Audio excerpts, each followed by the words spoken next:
images. Let's see what it does for us with our second speaker, Loras Holmberg, talking Electric Avenue. Loras?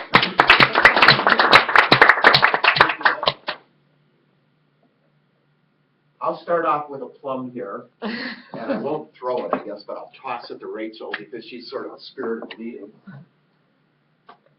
Electric Avenue. I go back to the year 1983, and I think of just the adventure of the summer that I worked in Yellowstone. A group of 4 of us had plans to climb Electric Peak from the south side, which was 3,000 feet up. So on the appointed morning, we needed 4 people because there was a zone on the south side where, hey, you had to have 4 people for reasons of grizzly bears.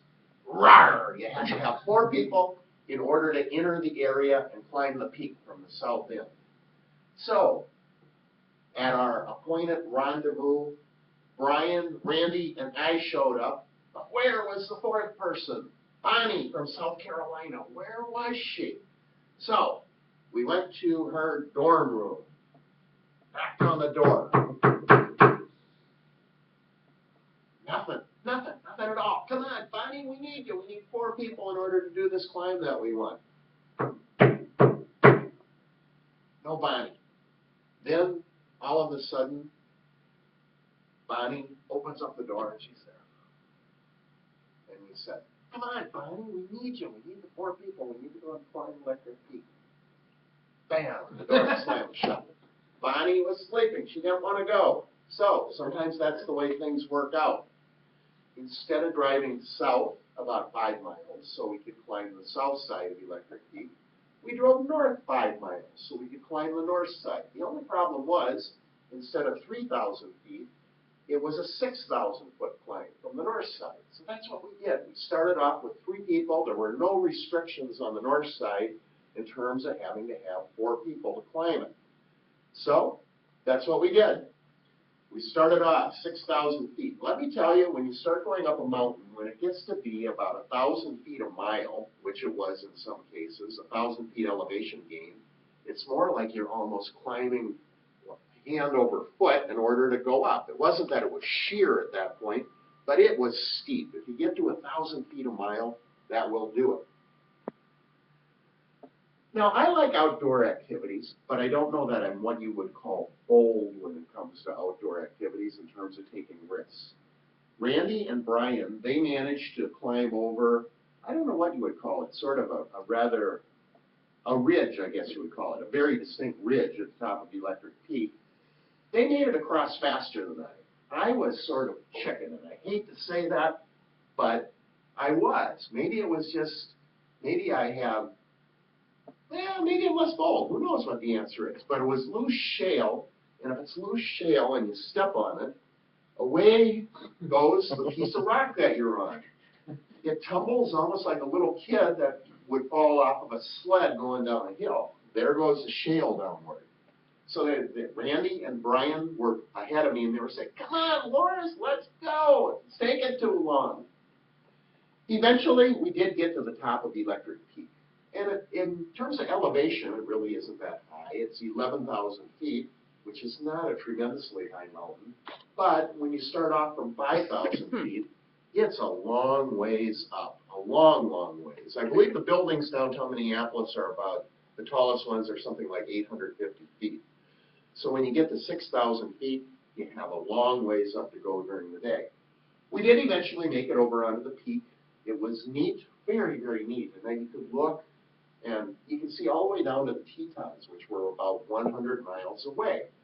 Now, you may have been on peak, you may have hiked peaks like that in your life already, but a lot of people, you know, you'll maybe drive up them in a car or something, but it's a different matter when you have the challenge of hiking up 6,000 feet. You feel like you're accomplished something.